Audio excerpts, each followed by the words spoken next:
Maybe, yeah, I'll turn it up. Hello? Okay, do I need to say everything again that I said before? Two different cultures came together in the United States at the beginning of the 20th century. Could have only happened in the United States. The African culture and the European musical culture. The African musical culture and the European musical culture. And the European music culture brought with it highly developed instruments. Think about all of the instruments of the European orchestra, the woodwinds, the clarinets, the flutes, the bassoons, and the brass instruments, the trumpets, the French horns and trombones, and the string instruments, violins, violas, cellos, string bass, and the keyboard instruments. You know, the keyboard instruments is really a machine that took a lot of time to develop and evolve. And so all the work, all that comes from Europe, all these beautiful sounding instruments. And from Europe also comes a system of musical notation. It was centuries that musical notation evolved to what we have today. Another thing is that we have scales, and we have chords, and we have harmony. We have all of these things come from our European culture. From the African culture comes percussion instruments and rote learning. They didn't have any notation, so they had to pass things on down to the next generation. Dad had to teach the son what the latest rhythm was that they were playing. And improvisation. Improvisation was the big thing that the African culture brought to this marriage between European and African culture. Improvisation and very complicated rhythms. The rhythms of our European culture are relatively simple to the rhythms of the African culture. They're very complex, and a lot of times when people try to notate in our European notation system, the rhythms of the African culture, they don't work. You have to kind of twist and make them work in our notation system. Now, before we go any further, I always forget to do this, so I'm going to introduce everybody. My name is Stan. I play the vibraphone up here. And if anybody has any questions about the vibraphone, when we're through, please come up and I'll be glad to talk about it. David Margheim is our guitarist. And I'm having a middle. Clyde Score is our drummer. Okay, now you're tuning into my age now, right? And Denny Garr is our bass player. It's really fun to play with good musicians, and especially if you can play jazz. Okay, now the first jazz form that evolved from this marriage of these two cultures was Dixieland. And in Dixieland, the instruments of a Dixieland group is a trumpet player, a clarinet player, a trombone player, and a banjo player, maybe, and a percussion player, maybe, and a piano player. And that was the group that performed Dixieland music. And the Dixieland group devised a form that we still use in jazz an awful lot. And the form is this. They play a tune, then they play that tune again, except with somebody else creating their own melody to that tune. And if you've got a clarinet player and another player like a trombone player, you might have the clarinet player improvise one time through the tune, then the trombone player improvise through the tune. And then once you get through with everybody that wants to improvise, you play the tune one last time, and you go back to the original tune. That's the form. That happens an awful lot in almost all jazz. Now, in our culture, when we listen to music, most of the time, if you listen to a pop song or something, you've got somebody singing a song or else somebody playing the melody. And then the accompaniment is usually a chordal instrument, a guitar or a piano. Now, in Dixieland, that wasn't the case. They didn't really use chordal instruments like chordal instruments. They had, remember, a clarinet, a clarinet, trumpet, clarinet, and a trombone. Those are all single note instruments. None of them can play chords. So what they did was the clarinet, the trumpet usually would play a melody, and the clarinet would improvise a second melody to accompany the first melody, and the trombone would do the same thing. So you've actually got three individual melodies going on at the same time. Now that was nothing new, because in European music, back in the 1700s, Johann Sebastian Bach was doing that. He was writing music that combined different melodies. And we're going to just do a real quick demonstration of what that sounds like. I'm sure you've heard it, but I'm going to have David play the first few bars of the D minor invention. Go ahead, David.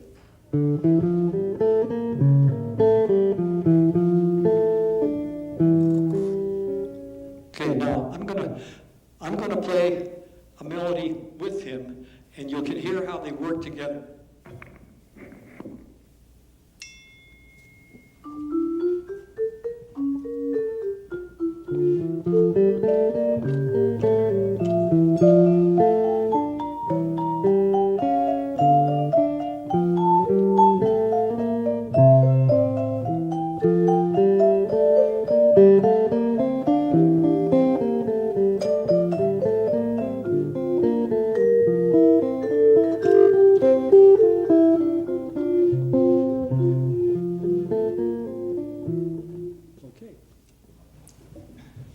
Now, that was a Bach invention, which he carefully wrote every one of those parts so that they would work out together. But now, we're talking about Dixieland jazz. And so, one of us will play the melody, the other person will improvise a melody to go with that. And we'll go through that same process of playing the melody, improvising, and playing the melody again. Okay? So, here we go.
From 1900 to about 1920, 1930. But then through those years, the bands and the music were evolving, and more of the bands got larger and larger. Now, you can imagine when a band... Grab your mic. Okay. The bands got larger and larger, and you can imagine, because in the swing era, because that's where it evolved to, in the 1940s swing era, you had bands that had 16 to 20 players in it. Now, if you have, say, even just 12 of those players all improvising when they're accompanying, that's going to be a mishmash mess, right? It's not going to work. So they had to start writing parts. Then the parts were written for each one of the players in that band so that they could all be unified and it would work well. And there was still some improvising, but it was only one person improvising a melody on top of what the rest of the band was doing. So this, the 1940s, I see there's a lot of people close to my age, so there's a lot of you that know what that music of the 1940s was. It was popular music. Actually, jazz from the Dixieland through the swing era, okay, was popular music. It was America's popular music. Everybody knew all the songs, and everybody danced to it. It was a great time of life. And that's when jazz spread throughout the United States, because the 78 records, that industry was just starting. The 78 records made music, jazz, available to everybody in the country. If you lived out in the sticks someplace, and you didn't live someplace where there was a bar or a restaurant where there's musicians playing, you could get a record and hear this music. Also, the radio industry was starting at the same time. So jazz spread like wildfire through the United States. And then the Second World War, what happened then? All of our soldiers went over to Europe to fight the war, and they brought their music with them. And the bands would even go over there to entertain the soldiers. So jazz by 1940s was a worldwide music, and it was recognized as an art form that came out of America. And that is one thing that everybody, even today, and in Europe, they love jazz. They love jazz more than Americans do. That is sad. That's why I'm doing this, because I want to get more Americans to love jazz and to know something about it. Okay, but this was also a time in our history in which there was a black and white rule according to bands. Big bands that played music in halls where people danced, where there were a lot of people. There was a rule that you could not have black and white musicians perform in the same band. So we ended up with having black bands and white bands. And I think you know all of them, because everybody loved all those bands, whether they were black or white. They loved those bands. Glenn Miller, okay, the white bands, Glenn Miller, Les Brown, Benny Goodman. The black bands, Count Basie, Duke Ellington. With the small groups, there was no black-white rule. If you had a 3 or 4 or 5 piece group, you could have black and white people playing together. Isn't that crazy? And so when Benny Goodman in 1938 did his famous concert at Carnegie Hall, he drew 4 musicians, 2 of them black and 2 of them white, and they played a small ensemble piece. And that started to break that rule down. Maybe you know some of the names. The white musicians were Benny Goodman, Gene Krupa. The black musicians were Teddy Wilson, an incredible piano player, and Lionel Hampton, who happened to play my instrument. Not this particular instrument, he had his own. Okay, improvisation. What happened to improvisation? You've got all these big bands, and they have to write all the parts. Well, what happened to improvisation? It became less and less important in the swing area. And so it got to the point where there was just a little bit of improvisation here and there in some of these arrangements. And so we have picked an arrangement that is a perfect example of what happened to improvisation.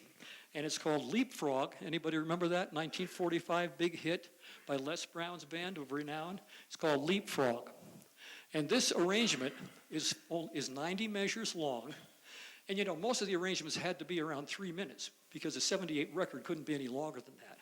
So the 78 record of this is 90 measures, and of those 90 measures, there's only 16 measures of improvisation.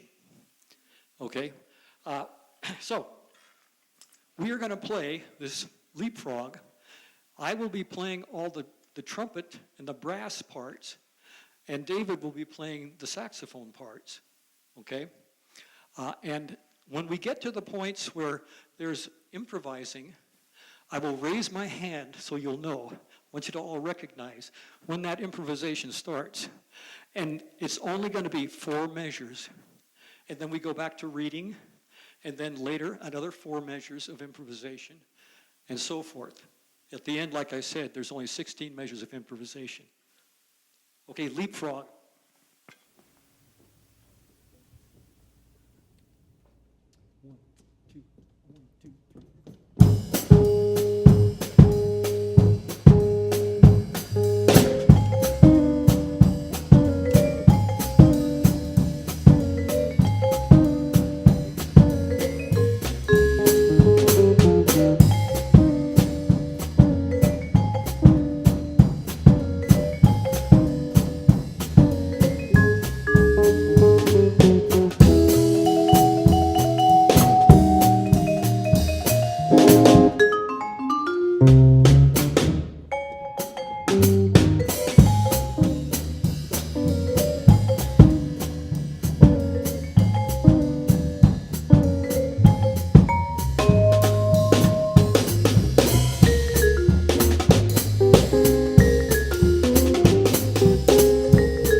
So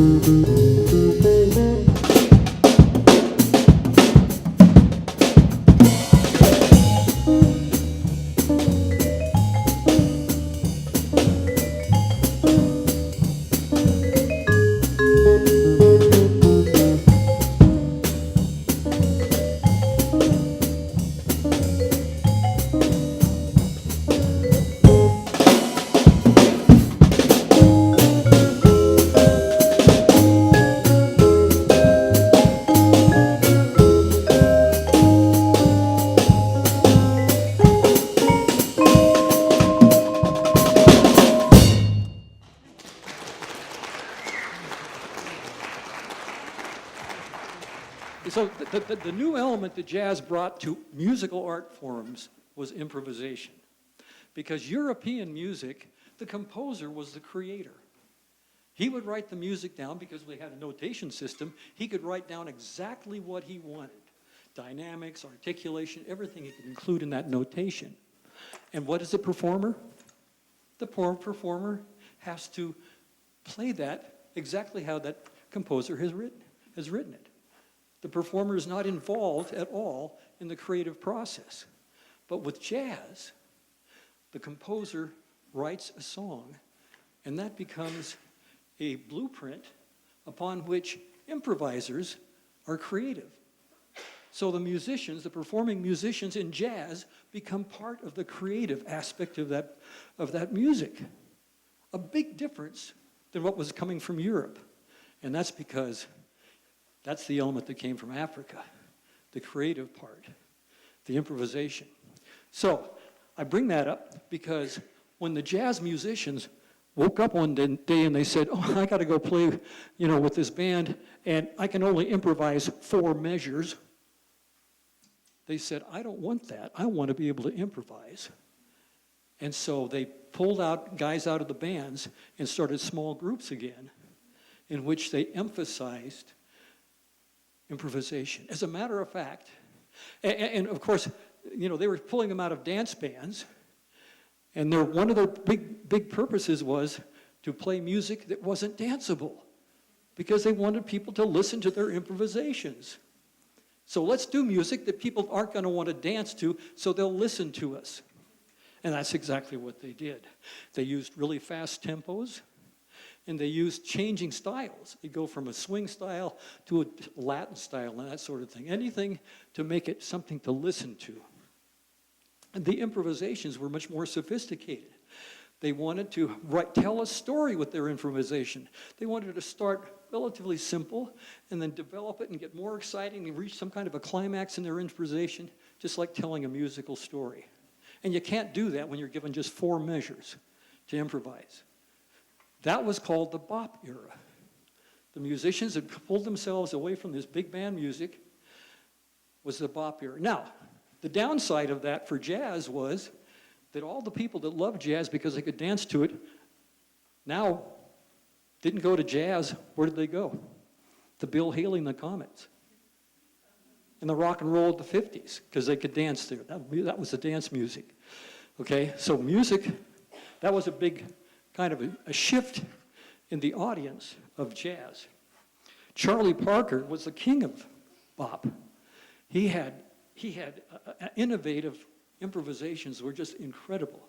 He had incredible technique. He could play fast and do all of those things that made music not danceable.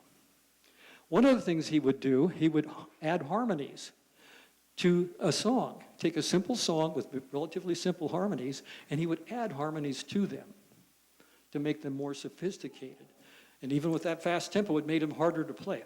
So I'm going to demonstrate that just a little bit with a song, How High the Moon. David is going to play the melody, and I'm going to get 4 mallets out, and I'm going to play chords to it. We're going to do it one time, and I shall play the simple chords that was the original chords with the song. Then we're going to do it again. We're not going to do the whole song, just a few bars. Then we're going to do it again, and I will play chords like Charlie Parker may have done it, adding chords in between the regular chords. How high the moon? How high the moon? How high the moon? Was that a bop song?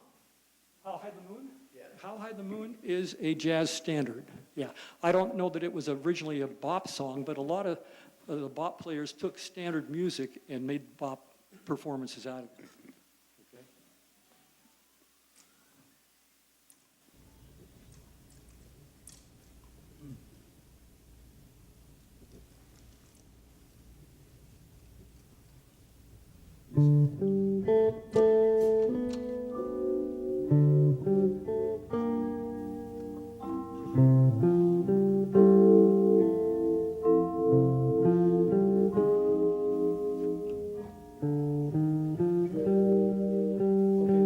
That's all I wanted to show you. Now we're going to do it again. I'll add chords in there, just like maybe a bop performance so that we do it.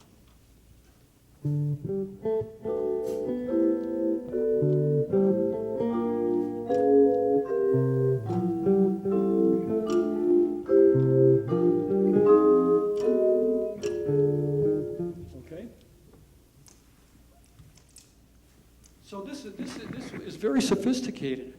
It takes a lot of knowledge of music to be able to do this sort of thing. So now what we're going to, then Charlie Parker, his improvisations were so melodic and so incredible that sometimes they would take and notate, analyze his improvisation and notate it, and it would become a whole new song. Okay? And they did that with this particular song, How High the Moon. One of his improvisations is now a new song, and it's called Ornithology. And so what we're going to do is we're going to play How High the Moon, like a regular jazz group, okay? Play the melody, then improvise, and then when we get through with our improvising, we are going to finish it off with the Charlie Parker version of that song, which is a new song called Ornithology.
Could you tell the difference between the last tune and the original How High the Moon? Well, if bop was a reaction to swing music, then cool jazz was probably a reaction to bop music, because bop music was fast and furious. And cool jazz was a reaction in the intensity of bop jazz. It was softer, it was more subtle, it was more laid back, it was easy listening, had moderate tempos, but it still had a swing to it, just like jazz really needs to have if it's going to be jazz. Miles Davis was one performer, composer. He was from the bop era, and now he was doing some significant things with cool jazz. The Modern Jazz Quartet was also a cool jazz group. Cal Tjader, George Shearing, Dave Brubeck, all were in the cool jazz area. So we're going to play a Miles Davis cool jazz tune called All Blues.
So Latin music was used in jazz in the bop era quite a bit.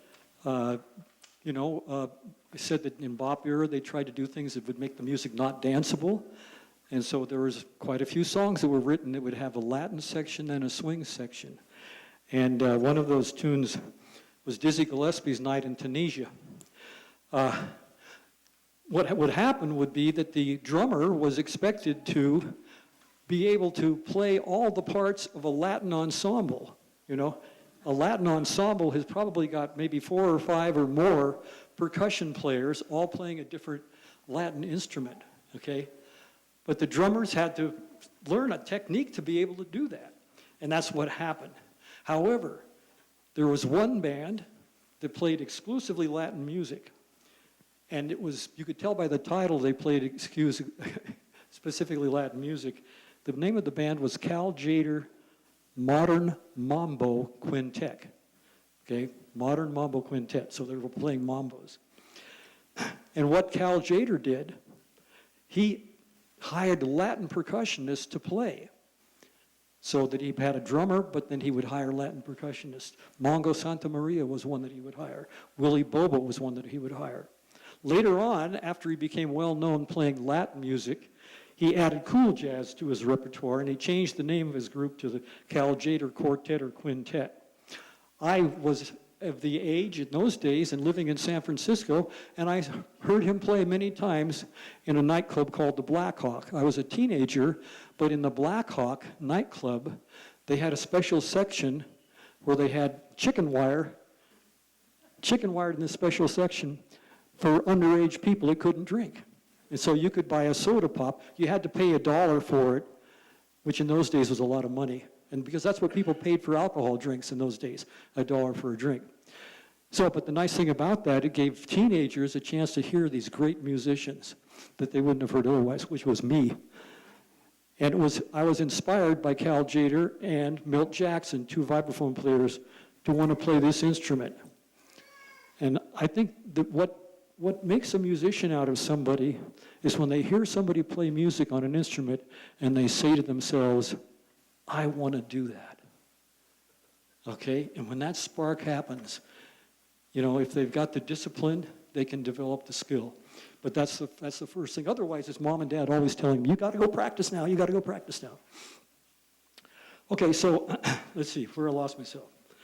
Cal Tjader's biggest success was an album called Soul Sauce. And the title track was Soul Sauce, which is a Dizzy Gillespie tune. And so we are going to play Soul Sauce for you.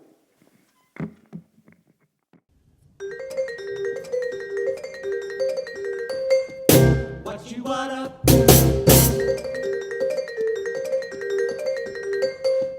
What you wanna?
what up?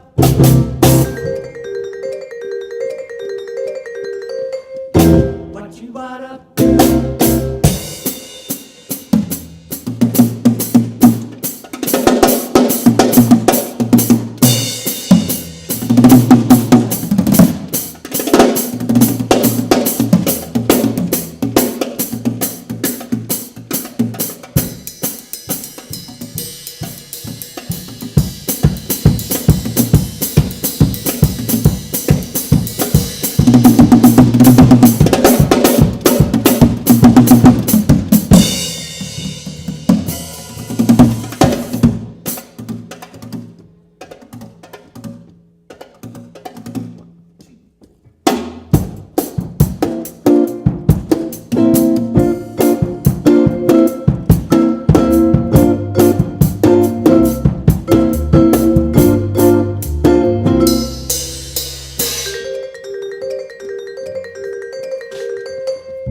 What you what up?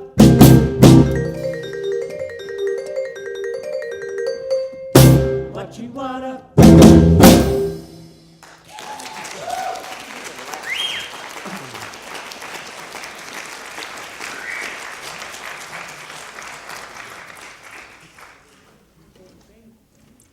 At the same time that bop and cool and Latin music and Wachiwata was going on, the musicians who followed Charlie Parker, the Fast and Furious bop, some of them moved away from the Fast and Furious part of bop, and they started composing and performing catchy, singable songs, bluesy and with a lot of repetition in them.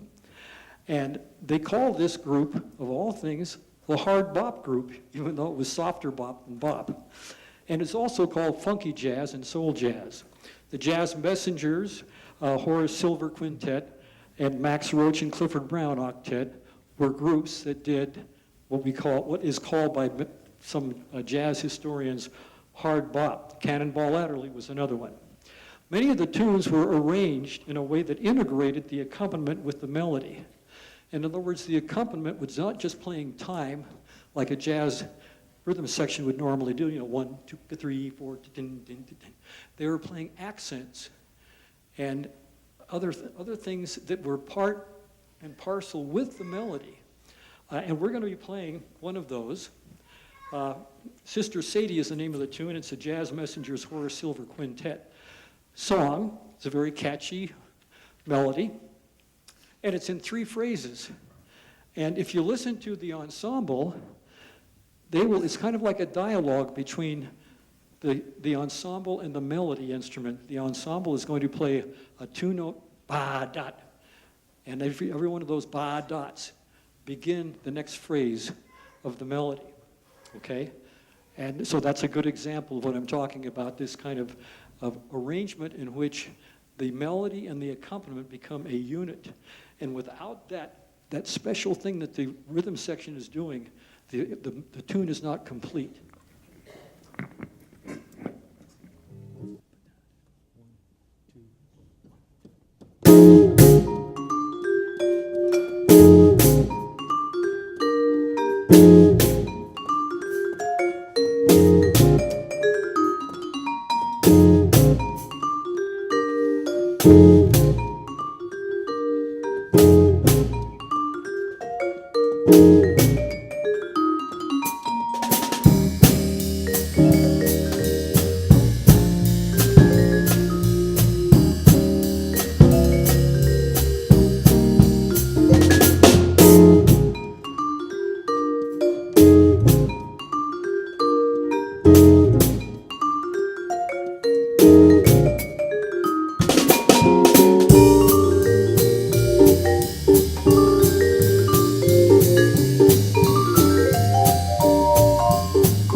So we're going to do a classically influenced composition by John Lewis called Django.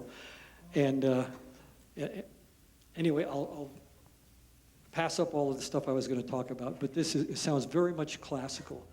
And he was a classically trained pianist who became a jazz musician, and he wrote music that kind of merged jazz and classical together.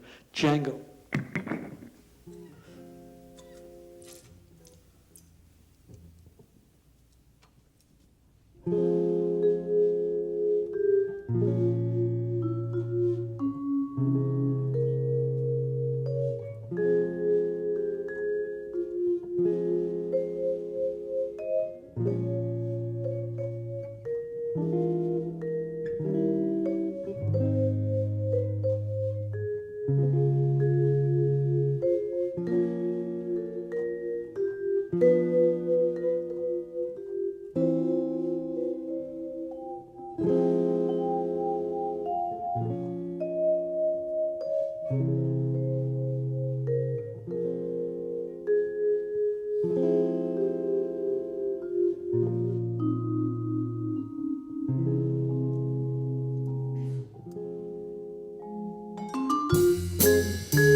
Next, we're going to play a Latin tune called La Fiesta, written by Chick Corea. a Latin composer, and you can hear in this song the chord progressions of the Malagueña. You remember the Malagueña?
Next, we're going to play a modal jazz piece.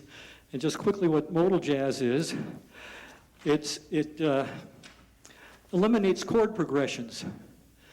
So there's just a scale to perform on. And beginning students learning jazz love modal jazz because they don't have to worry about chord progressions. They don't have to worry about phrases or anything. They can just create their own melodies, and it'll work out. The term modal represents the fact that we don't use scales in modal jazz. We use modes, and modes come back from way back in the 700s to the 1600s. The Catholic Church used modes, and there's a book called the Liber Wallace that has all the modes and all of the Catholic Church music for the whole year. And so we're going to be using one of those modes called the Dorian mode. I'll play it for you.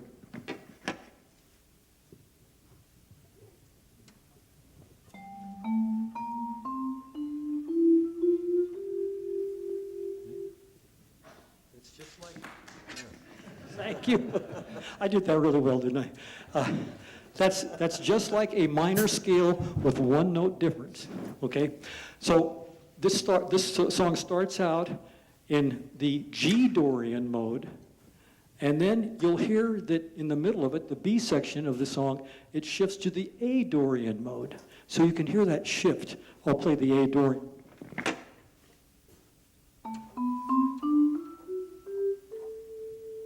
Here's the G Dorian. A Dorian. Okay. So as a musician, I can play, as long as I play all the notes of the G Dorian and the A Dorian at the right time, it's going to work. This is called Milestones. It's a Miles Davis song.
Okay, we have 2 more tunes to do. I think we can get through it before time is up. The next one is an interesting one. We are going to be doing a free jazz piece. And free jazz, some of it is successful and some of it is not. When it's successful, I'll just say this much, that free jazz, when it's all free, generally isn't very interesting. And there are some groups now that are doing free jazz in which some of the things are determined. There are some determined things and some undetermined things. We are going to try that now, okay? And I'll tell you what's determined, and everything else is indetermined, okay? This is going to be short, so if you don't like it, don't worry about it. It'll be over fast. Okay, there's 2 sections to what we're going to do. There's a quiet section, we're going to call that the A section. And there's a little 3-note motif that the bass player plays in that section. We don't know how long that's going to be, but there's a way that we clue going into the B section. The B section is always going to be 8 measures long, and it's always going to be a whole tone scale, and it's always going to be loud. Okay? So it's going to be A, B, and then a real abbreviated A. Okay? So here we go. If you're brave enough to listen, we're brave enough to try it.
That's a great exercise in listening to the other musicians to make it all work.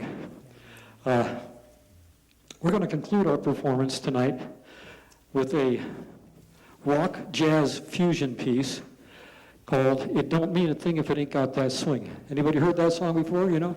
It don't mean a thing if it ain't got that swing. Do-ba, do-ba, do-ba, do-ba, do-ba, do-ba. This is a Ray Brown. Ray Brown has a trio that did this arrangement of it. We're going to do it because I think it's a great arrangement. Because what he does, of course, he makes it a jazz rock piece. But what they have done is they have compressed the melody, and they've spaced out the phrases.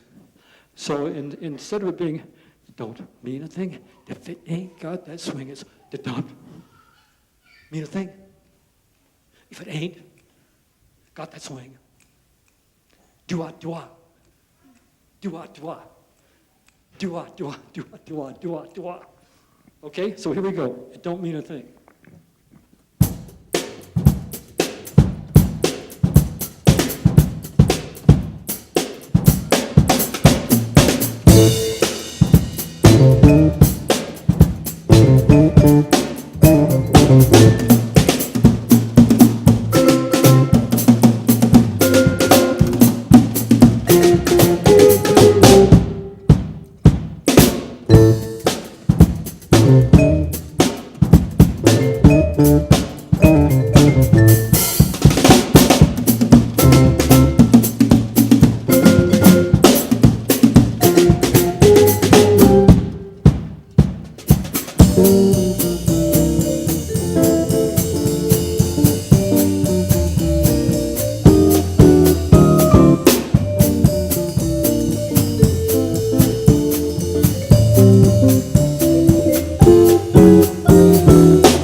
Denny Gore,